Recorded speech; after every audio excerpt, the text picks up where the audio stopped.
My name is Sarah, and I'm 23 years old. 6 months ago, I graduated summa cum laude with a degree in marketing, working 3 jobs throughout college, while my younger brother Marcus got to focus purely on his art. Today, I'm sitting in our family's struggling restaurant, Milano's, watching my parents hand him the keys to everything I've worked for. Growing up in this family meant learning early that love came with conditions. Marcus was the charming one, the creative one, the one with potential. I was the responsible one, the helper, the one who always lands on her feet. When Marcus needed art supplies, I gave up my summer camps. When he crashed his car junior year, I worked double shifts to help pay the insurance increase. When he dropped out of college to find himself, I took on extra student loans so my parents could keep supporting him. The restaurant has been our family's pride for 15 years. Mom and Dad built it from nothing, and I've been working here since I was 16. First washing dishes, then waiting tables, finally managing the books during college. I know every vendor, every regular customer, every creaky floorboard in this place. Marcus shows up maybe twice a month, usually when he needs money. But today is different. Today, my parents called a family meeting to discuss the restaurant's future. We're drowning in debt. I've seen the numbers, because I'm the one who's been trying to balance them.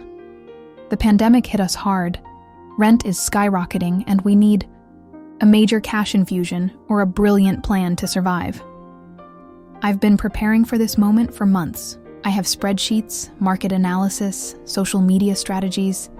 I've researched small business loans, talked to successful restaurant owners, even reached out to potential investors. This is my chance to finally prove I'm more than just the family. Workhorse.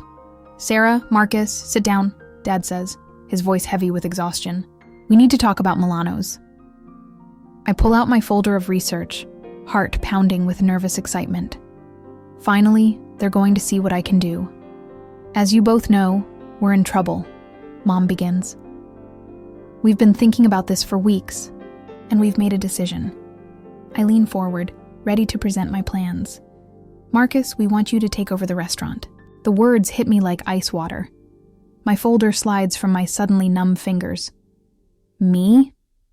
Marcus looks genuinely surprised. But I don't know anything about running a restaurant. You'll learn, Dad says quickly. You have natural leadership qualities, and people are drawn to you.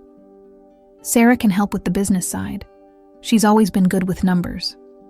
Help. After everything, I get to be the help. What about the debt? I ask, my voice barely a whisper. We're going to mortgage the house, Mom explains. Give Marcus some working capital to turn things around. Their house. The house I've been contributing to since I got my first job. The house where my childhood bedroom has been converted into Marcus's art studio. And we think, Dad continues, it would be good for you to stay on and work with your brother. You know the business, so, well, work with him, under him. After sacrificing my entire adolescence for this place, after turning down job offers in other cities to stay close to home, after bleeding for this family business, I get to be Marcus's assistant. What do you think, Sarah? Mom asks, and I can see in her eyes that she genuinely believes this is generous, that she's offering me a gift. I look at Marcus, who's already on his phone, probably texting his girlfriend about this unexpected windfall. I look at my parents, who've never once asked what I want, what I dream about, what I've sacrificed. And for the first time in my life, I realize something that changes everything. They don't see me at all, but that's about to change. I need to think about this, I say, standing up abruptly. Think about what? Dad looks confused. Sarah, this is a family business. We're keeping it in the family. By giving it to someone who's never worked a full shift here, the words come out sharper than I intended.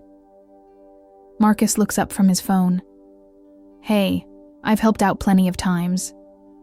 Helped out? Something dangerous rises in my chest. Marcus, name 3 of our regular customers. Sarah, don't start, Mom warns. No, I'm serious. If you're taking over, you should know the basics. What's our busiest night of the week? What's our most popular dish? Which vendor has been screwing us on produce prices? Marcus's face goes blank. I don't really get involved in those details. Those details are the business. I'm standing now, my voice rising. Those details are what I've been handling, while you've been finding yourself for the past 3 years. Sarah Elizabeth Romano. Dad's voice cuts through the air. That's enough. Marcus is your brother and we're a family. This decision is final. Final.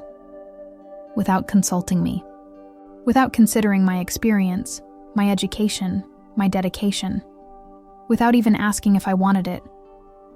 I walk out of the restaurant and sit in my car, hands shaking. My phone buzzes. A text from my college roommate Emma, who works for a marketing firm in Chicago.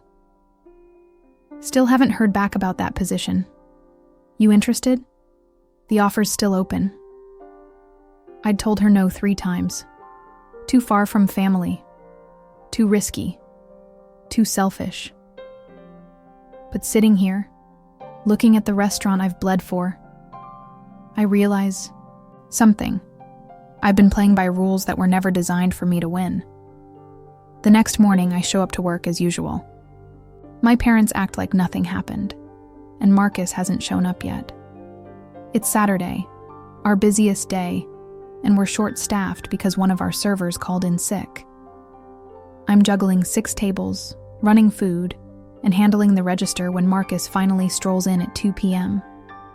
Sorry, I'm late, he says casually. Had a late night. Our lunch rush is in full swing.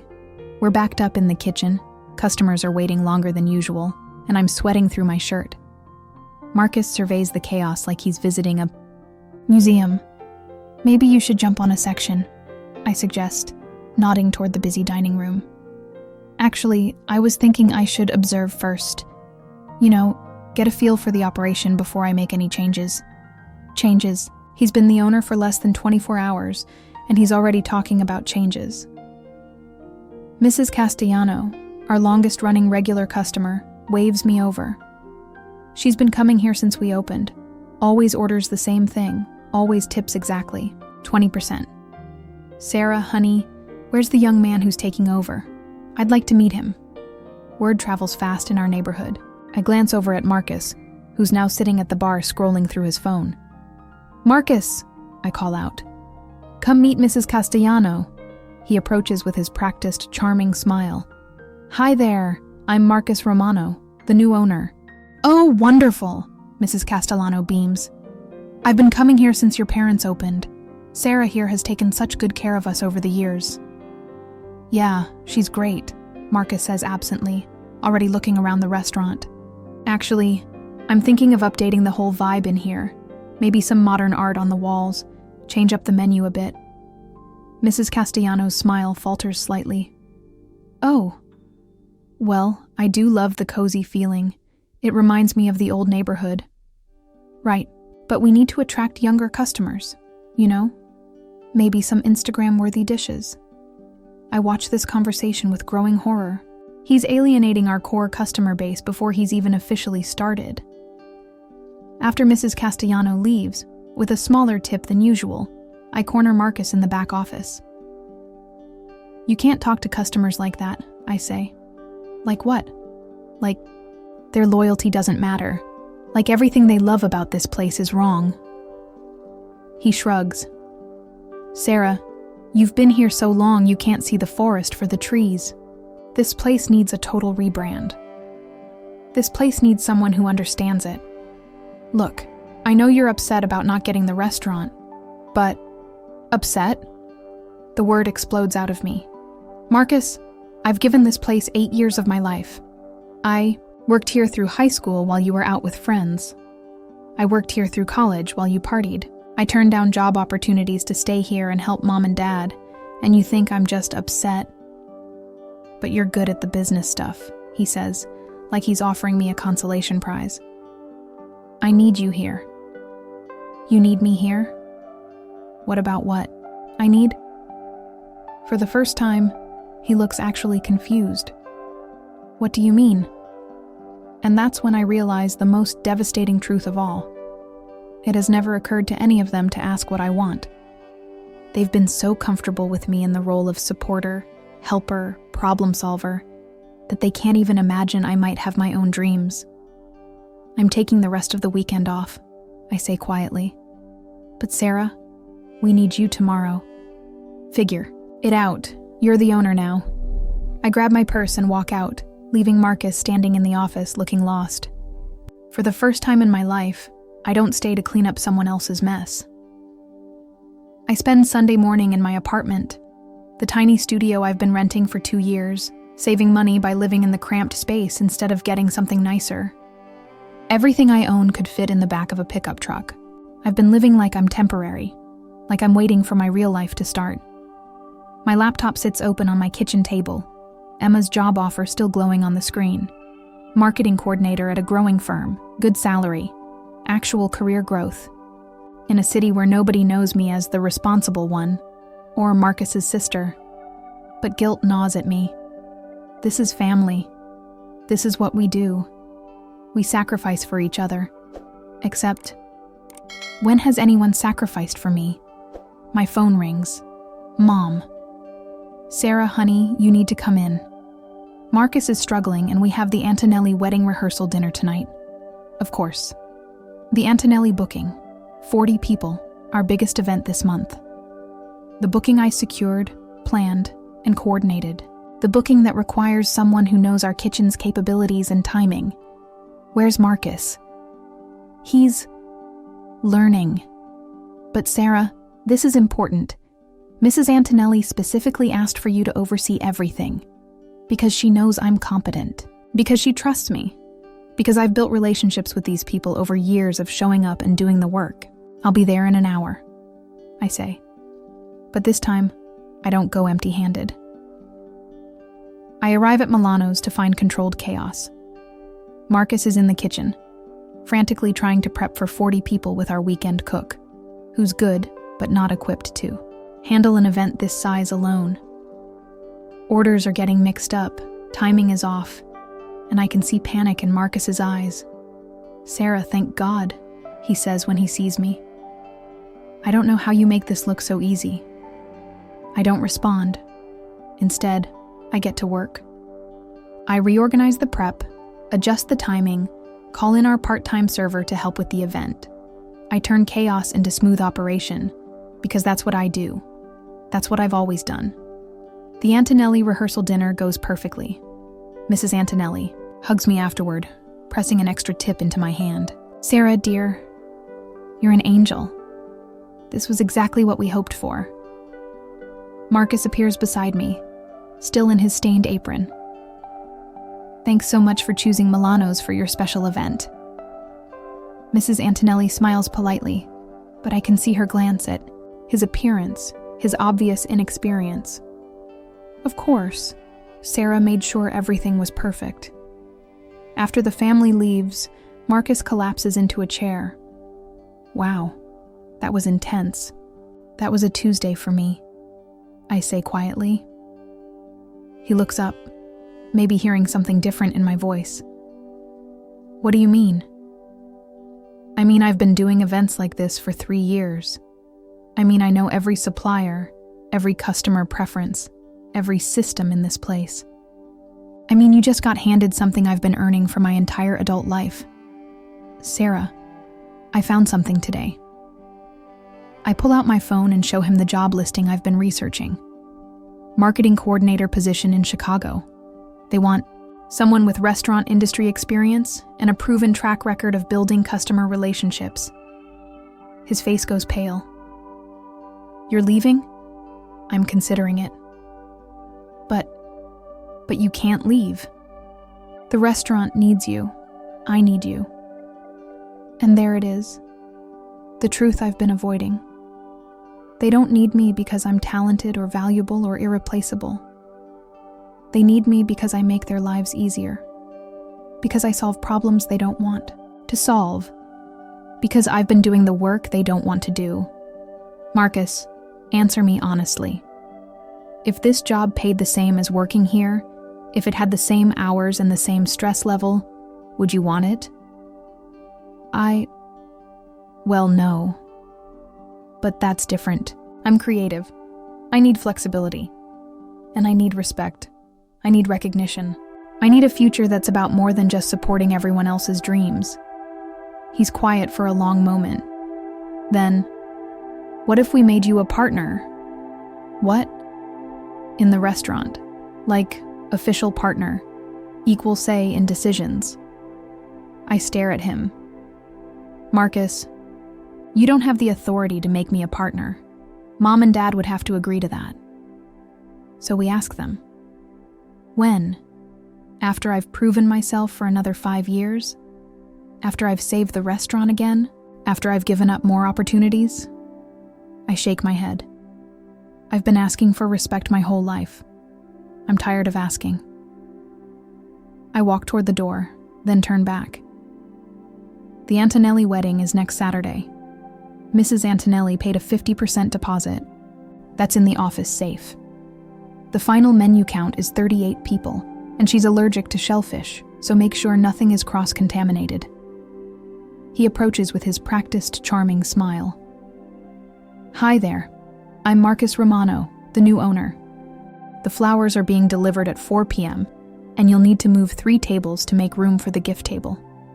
The photographer wants to use the back dining room for family photos, so keep that area clear until 6 p.m. Marcus is frantically taking notes. Oh, and Marcus? Mrs. Antonelli has been planning this wedding for 8 months. Her daughter has been dreaming of it for years. If you screw this up because you couldn't be bothered to learn the business, you're not just hurting Mom and Dad. You're destroying something irreplaceable for people who trust us. I leave him sitting there with his notebook, looking overwhelmed. For the first time in my life, someone else's crisis is not my emergency to solve. Monday morning, I call in sick to Milano's. Instead, I drive to the coffee shop downtown and open my laptop. If I'm going to consider this Chicago job seriously, I need to do it right. Emma answers on the second ring. Sarah, please tell me you're calling about the position. Tell me everything, I say. For the next hour, she describes the company, the role, the team I'd be working with. It's everything I've been preparing for without realizing it. Customer relationship management, brand development, market analysis.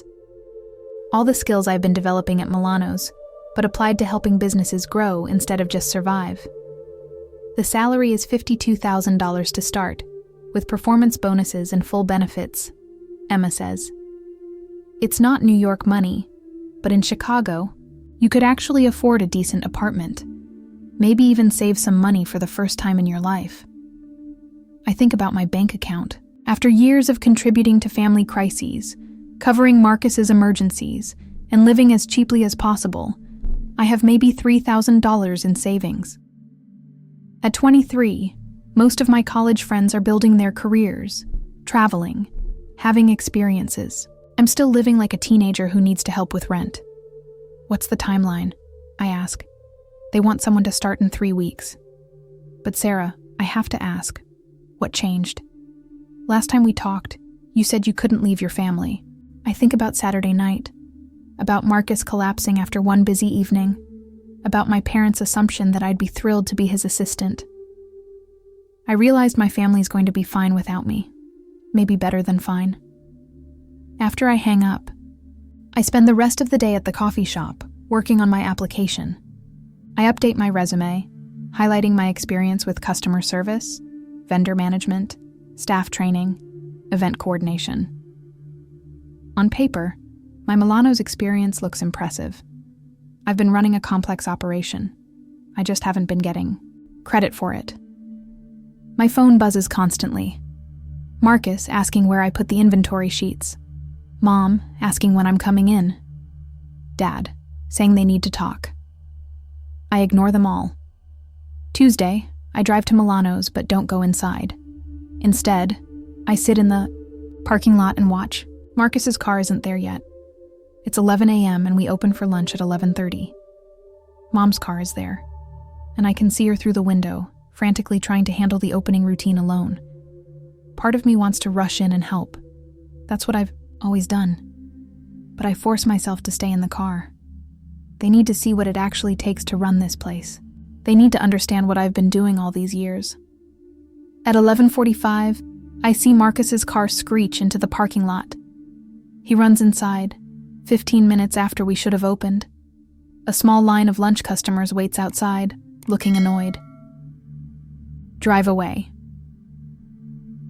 Wednesday. Emma calls with news. I talked to my boss about you. She's really impressed with your background and wants to do a phone interview today. Are you available at 2 p.m.? The interview goes better than I expected. Sarah Chen, the marketing director, asks about my experience with customer retention and brand consistency. I tell her about building Milano's regular customer base, about the loyalty program I developed, about the social media strategy that increased our takeout orders by 30% during the pandemic. It sounds like you've been doing marketing work already, she says. You just haven't been calling it that. Exactly. 1. Last question, Sarah says. This is a big move for you, leaving family business for corporate work. What's driving that decision? I think about how to answer honestly without bad-mouthing my family. I've realized I want to use my skills to help businesses grow, not just survive. And I want to work somewhere where my contributions are valued and developed. Thursday, they offer me the job. I'm staring at the email when my apartment doorbell rings. It's Mom, holding a casserole dish and looking worried. Sarah, honey, we need to talk. You haven't been to work in 3 days. I let her in, and she settles on my tiny couch like she's planning to stay a while. What's going on with you? Marcus says you were talking about moving to Chicago. I got a job offer there. Her face goes white. A job offer? Sarah, you have a job. You have a family business. I have a part-time position with no benefits, no clear advancement path, and no respect from management. That's not fair. We respect you tremendously. We're asking you to help your brother. Mom, stop. I sit across from her. Answer me honestly. If Marcus had my education, my experience, and my track record with Milano's, would you have given the restaurant to me instead? She's quiet for a long moment. That's different. Marcus needs this opportunity. You're so capable, you could do anything. Then let me. But Sarah, family comes first. This is what we do. We support each other. When has anyone supported my dreams? Your dreams? She looks genuinely confused. Honey, you've never told us what your dreams are. And that's when I realized the final piece of the puzzle. I've been so busy being the good daughter, the helpful sister, the reliable employee that I've never actually advocated for myself. I've never told them what I want because I've never believed I had the right to want anything. My dream is to use my marketing degree to help businesses succeed. My dream is to live in a city where I can grow professionally. My dream is to be valued for my skills, not just my willingness to sacrifice. Mom is quiet for a long time. And you can't do that here? At Milano's? Mom, you gave the restaurant to Marcus without even considering me as an option. That tells me everything I need to know about how you see my potential. She starts to cry. We always knew you'd be fine. You're so strong, so independent. Marcus needs more help. I needed help too. I needed someone to believe in me, to invest in my future, to see me as more than just the family problem solver. I show her the job offer on my laptop. This company is offering me $52,000 a year to do work I'm passionate about. They want to develop my skills and promote me based on performance. They see potential in me. Mom reads the email, her tears falling onto my keyboard. When would you start? 3 weeks. And the restaurant? What about the Antonelli wedding? What about Marcus?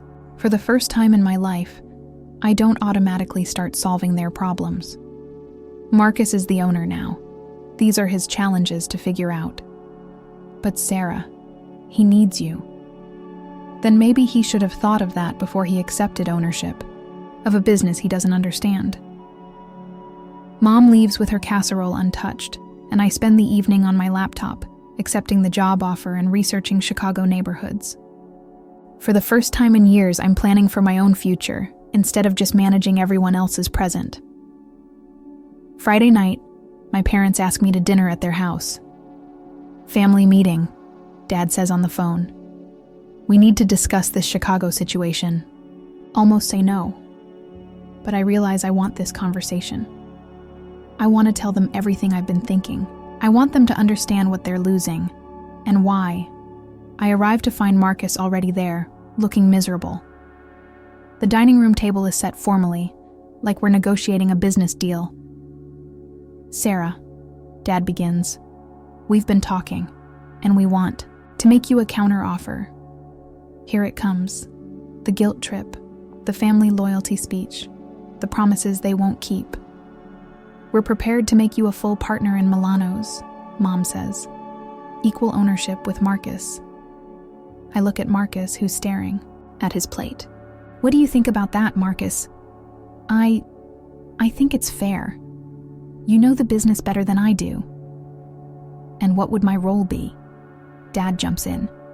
You'd handle all the business operations. Marcus would focus on the creative side, menu development, atmosphere, marketing. Marketing. My degree, my expertise, handed to Marcus as his creative domain.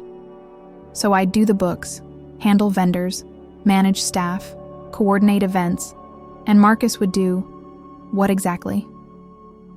Vision, Mom says. Big picture thinking. I almost laugh. Let me tell you about the big picture. Milano's is $47,000 in debt. We're 3 months behind on equipment payments. Our health insurance premiums went up 30% this year, and we haven't raised prices because we're afraid of losing customers. The dining room needs a new floor, the kitchen equipment is breaking down monthly, and our Yelp reviews have been sliding because service has been inconsistent. I pull out my phone and show them my notes. I've been tracking our finances, customer feedback, and operational issues for 2 years. I have a 5-year plan to get us profitable, expand our catering business, and maybe even open a second location. They stare at me like I'm speaking a foreign language. You've been planning all this? Dad asks. I've been trying to save the restaurant you're about to lose. Marcus looks up. What do you mean lose? Marcus, you've been the owner for 1 week. In that time, you've shown up late twice, alienated Mrs. Castellano, nearly destroyed the Antonelli, rehearsal dinner, and ordered inventory without checking our storage capacity. We now have $800 worth of produce that we can't use before it spoils. His face goes red. I'm still learning. Learning is fine. Learning on the job while risking our family's livelihood is not. Sarah, that's enough, Dad says sharply. Marcus is doing his best. His best isn't good enough. The words explode out of me. Dad, do you know what I did during my senior year of college? I worked 25 hours a week at Milano's, took 18 credit hours, and spent my weekends building our social media presence and customer database. Do you know why? Because I thought I was earning my place here. I thought if I proved myself valuable enough, you'd eventually see me as more than just the help. You are more than... Mom starts. No, I'm not. You proved that when you gave the restaurant to Marcus without even considering me. You proved it when you offered to make me his partner after I got a better offer somewhere else. You proved it when you assumed I'd be grateful to work under my little brother who's never shown any interest in this business. The room goes silent. Marcus is crying now, and I feel a stab of guilt. But I push through it. Marcus, I don't blame you for taking the opportunity, but I need you to understand what you took. You took 8 years of my life. My high school, social life, my college experience, my savings, my career prospects, my confidence in my own worth. You took it all, and you didn't even want it. Sarah, I didn't know. You didn't know because you never asked. None of you ever asked what I wanted, what I needed. what I dreamed about. You just assumed I'd always be here, always be willing to sacrifice for everyone else's happiness. I turned to my parents. I'm taking the job in Chicago. I'm leaving in 2 weeks. Sarah, please. Mom's voice breaks. We're a family. We work things out together. We work things out by me giving up what I want so everyone else can be comfortable. That's not family. That's just using me. Dad's voice gets hard. After everything we've done for you, this is how you repay us? By abandoning the family business? After everything you've done for me? I stand up, my whole body shaking. Dad, what have you done for me? You've given me the privilege of working for less than minimum wage while watching my brother get handed everything. You've taught me that my value comes from how much I'm willing to sacrifice. You've shown me that in this family, love means shutting up and being grateful for scraps. That's not true, he says, but his voice is uncertain. When I was 16 and wanted to try out for the school play, what did you say? Silence. You said Milano's needed me Friday nights. When I got accepted to the Honor Society and the induction ceremony conflicted with a catering job, what happened? More silence. When I wanted to study abroad junior year, what was your response? The restaurant, Mom whispers. The restaurant always came first, but not because it was important to the family, because my dreams weren't important to the family. Grab my purse. I'm going to make you a prediction. Within 6 months, Milano's will be in even worse financial trouble. Marcus will get overwhelmed and quit, or get fired by the bank. You'll call me, crying, asking me to come back and fix everything. And for the first time in my life, I'm going to say no. Sarah, wait. Marcus calls as I head for the door. I turn, back. Marcus, I hope you succeed. I really do. But I'm done being your safety net. But the Antonelli wedding is tomorrow. You can't just... I gave you all the information you need. Figure it out. I walk out of the house where I grew up, past the garden where I learned to work instead of play, away from the family that taught me I was worth less than everyone else's comfort. For the first time in my life, I choose myself. Saturday morning, I sleep until 10 a.m. I've never slept past 7 a.m. on a Saturday in 8 years. Milano's prep starts early on weekend mornings. But today I make coffee in my apartment and sit by the window, watching the world wake up without me managing any of it. My phone starts ringing at 11 a.m. Marcus. I let it go to voicemail, 1:30 a.m. Mom, voicemail 12:15 p.m. Dad, voicemail 12:45 p.m. Marcus again. This time I listen. Sarah, please. The flowers came, but they're the wrong color and the vendor is saying they can't fix it until Monday. The photographer is here early and wants to set up, but I don't know which room you meant. And Mom is crying and Dad is yelling and I don't know what I'm doing. I delete the message and turn off my phone. Instead, I drive to the mall and buy my first business outfit, a real one, with good fabric and proper tailoring. I spend more on one outfit than I've ever spent on clothes before, and I don't feel guilty about it. In 3 weeks, I'll need to look like someone who belongs in a corporate office. That evening, Emma calls my landline. I've been trying to reach you all day.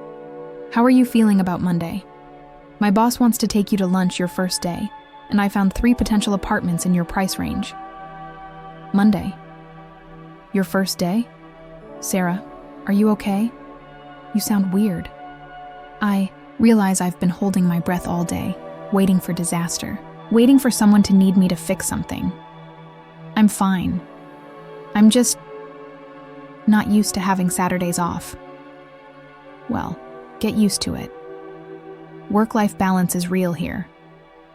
Sunday, I turn my phone back on. 17 missed calls, 12 voicemails, 43 text messages. I listened to one voicemail from Marcus, left at 11 p.m. Saturday. Sarah, the wedding was bad. Really bad. The flowers were wrong. The timing was off. Mrs. Antonelli is furious, and we might have to refund everything. Dad says I'm an embarrassment and Mom won't stop crying. I know you're angry, but please call me back. I need help. For 8 years, those words would have sent me rushing to Milano's to fix the crisis. Today, I feel nothing. Not satisfaction, not guilt, not responsibility. Just a distant sadness for the predictable outcome of their choices. I don't call back. Monday morning, I pack up my apartment. I'm not moving to Chicago for 2 more weeks, but I want to sort through my belongings, figure out what's worth keeping, versus what I've just been accumulating out of habit. In the bottom of my closet, I find a box of things from high school and college. Photos from events I missed because of work. Programs from school activities I wanted to join but couldn't because of Milano's schedule. A letter of recommendation from my marketing professor, who wrote, "Sarah has exceptional analytical skills and natural leadership abilities. She would be an asset to any organization that recognizes her potential." I'd never shown that letter to my parents. My doorbell rings. Through the peephole, I see Marcus, looking like he hasn't slept in days. I let him in because I'm curious. What will he say now? "Sarah, I'm here to apologize." I wait. The wedding was a disaster. Complete disaster.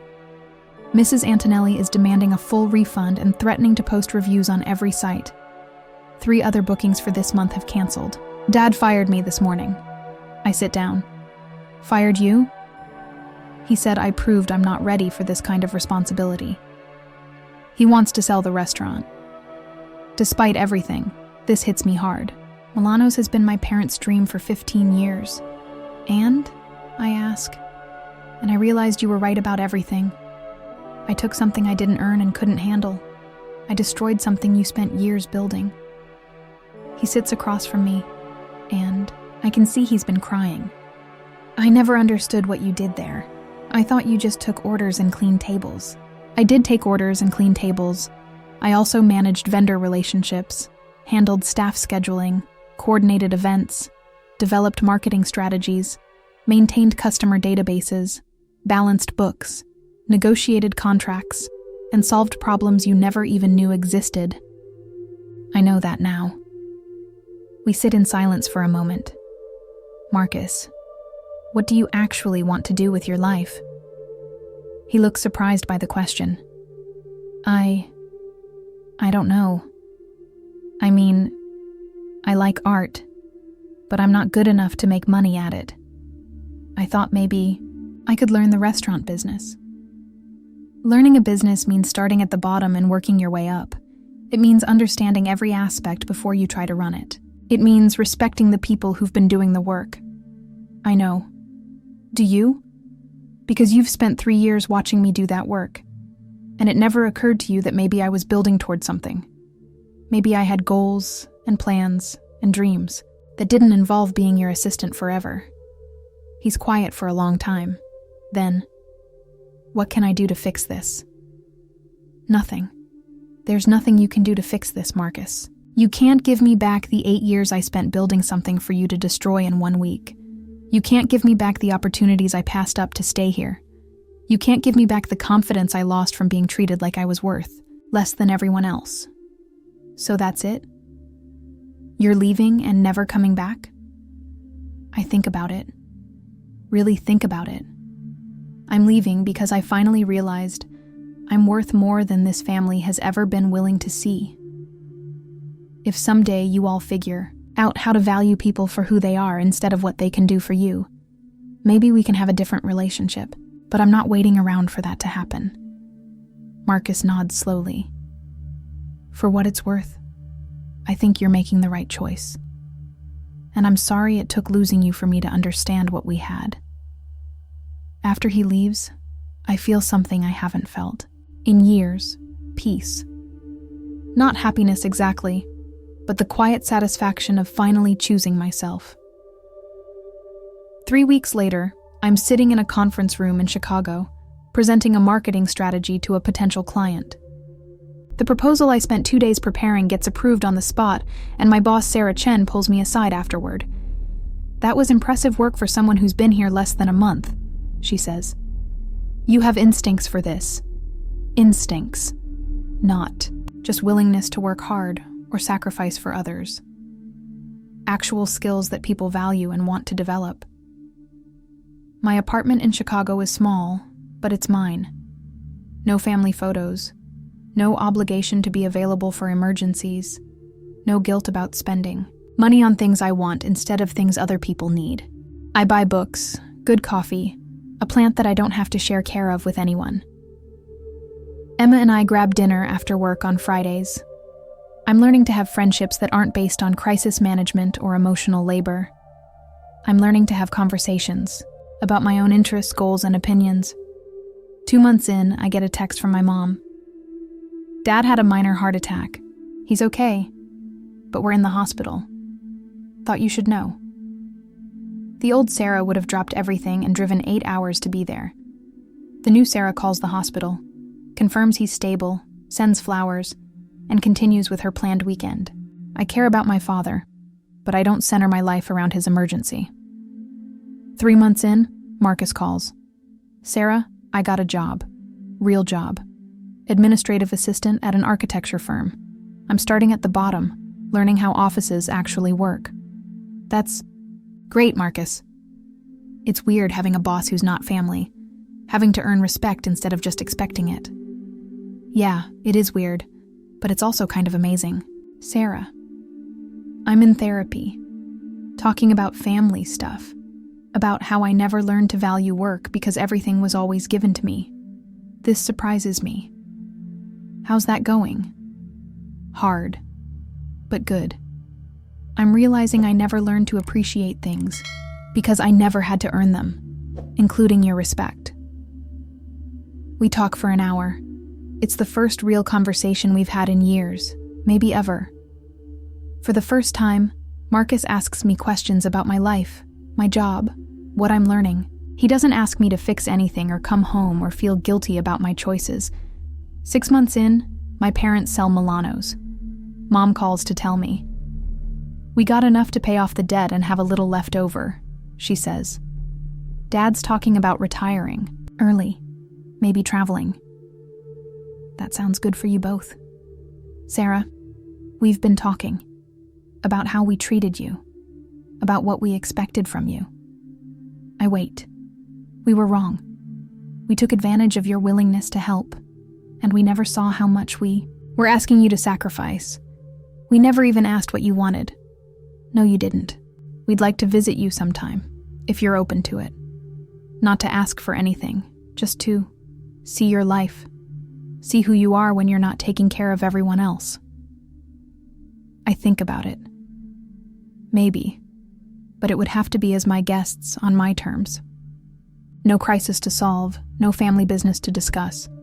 Just a visit. We'd like that. 1 year in, I get promoted to senior marketing coordinator. My salary jumps to $61,000, and I'm leading projects for major clients. I move to a 1-bedroom apartment with exposed brick and tall windows. I buy art for my walls, not expensive art, but pieces I chose because I love them. I also start dating someone I met at a work conference. David is a graphic designer who runs his own small business. He's the first person I've ever dated who doesn't need me to manage his life or solve his problems. When I tell him about my family, he says, "It sounds like you're a different person, now than you were then." He's right.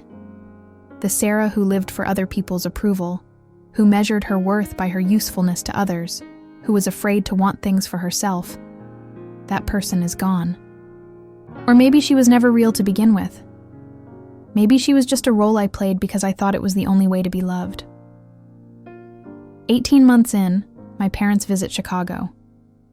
It's awkward at first. They don't know how to relate to me as an independent adult, rather than the family caretaker. But over the weekend, something shifts. We're walking through Millennium Park when Dad says, "You seem happy here." I am. Different than you were at home. More myself than I was at home. Mom stops walking. "Sarah, can I ask you something? Were you unhappy all those years?" I I think about how to answer honestly without being cruel. I was exhausted. I was constantly anxious about other people's problems. I felt invisible as a person and only valued for what I could do for others. So yeah, I was unhappy, but I didn't know I was allowed to be anything else. We never meant for you to feel that way, Dad says quietly. I know, but impact matters more than intention. That evening, we have dinner at a nice restaurant. For the first time in my life, my parents ask me about my work, my goals, my relationship, my life in Chicago. They don't ask when I'm coming home or whether I miss the restaurant or if I can help with anything. They just want to know who I am. 2 years in, Marcus visits too. He's been promoted twice at the architecture firm and is talking about going back to school for a degree in business administration. I want to understand how organizations actually work, he says. Not just inherit something and hope for the best. We're sitting in my living room, drinking coffee I made in my French press, a small luxury I never would have bought for myself before. Marcus, can I tell you something I've never told anyone? Yeah. I used to lie awake at night angry. Not just frustrated, but truly angry. At you, at Mom and Dad, at myself for being such a pushover. I felt guilty about the anger, so I pushed it down and worked harder, thinking that would make it go away. Did it? No. It just made me more tired and more angry. The anger didn't go away until I finally honored it, until I admitted that yes, I was being treated unfairly, and yes, I deserved better. Marcus is quiet for a long time. I'm glad you left. Really? Really? You were disappearing into that role. Sarah the helper, Sarah the problem solver, Sarah the sacrifice. I never got to know Sarah the person. I didn't know her either. 3 years later, I'm walking to work through downtown Chicago, coffee in hand, thinking about the presentation I'm giving this afternoon to a potential new client. My phone buzzes with a text from David. Good luck today. You're going to kill it. I smile and put the phone away. 3 years ago, I would have needed that reassurance, would have been anxious about proving myself, would have been measuring my worth by external validation. Today, I know I'm prepared. I know I'm good at what I do. I know that if this client says no, it doesn't reflect on my value as a person. And I know that my life, my choices, my apartment, my relationship, my career, my peace of mind, belongs entirely to me. That afternoon, the client says yes to our proposal. It's a big account, and Sarah Chen takes the team out for drinks to celebrate. Sitting in the bar with my colleagues, laughing about inside jokes and planning next quarter's strategy, I realize something profound. I am exactly where I'm supposed to be, not because someone else decided this was my role, but because I chose it, because I fought for it, because I finally learned that I was worth fighting for. My phone buzzes with a group text from my family, a photo of Marcus at his college graduation. He finished his business degree part-time while working, and my parents look genuinely proud. Not the complicated pride mixed with expectation that I used to see, but simple joy in his accomplishment. I text back, "Congratulations. So proud of you, and I mean it." Because healthy boundaries don't mean cutting off love. They mean loving people without losing yourself. They mean celebrating others' successes without sacrificing your own. My name is Sarah Romano, and I'm 26 years old. 3 years ago, I thought my worth came from how much I was willing to sacrifice for other people. I thought love meant always saying yes, always being available, always putting everyone else first. I was wrong about all of it. The truth is, you can't love others well if you don't love yourself. You can't build healthy relationships from a foundation of resentment and exhaustion. You can't create a life of meaning by living everyone else's dreams instead of your own. Leaving my family's restaurant was the hardest thing I've ever done. It was also the best thing I've ever done. Not just for me, but for all of us. My parents learned to solve their own problems. Marcus learned to value work because he had to earn his success. And I learned that I'm worth more than I ever imagined. If you're watching this and you see yourself in my story, if you're the one who always helps, always sacrifices, always puts everyone else first, I want you to know something. You deserve more. You deserve to be valued for who you are, not just what you can do for others. You deserve to have dreams that matter. You deserve to choose yourself sometimes. It's scary to step away from the role of family caretaker or problem solver. It feels selfish at first. But here's what I learned. Taking care of yourself isn't selfish. It's necessary. It's the foundation everything else gets built on. So tell me in the comments, what surprised you most about my story? Have you ever been in a situation where you had to choose between family expectations and your own dreams? What did you do? And if you want to hear more stories about finding yourself and building the life you actually want, not just the life other people expect from you, make sure to subscribe to this channel, because everyone deserves to discover their own worth. Thanks for listening to my story. I hope it helps you write yours.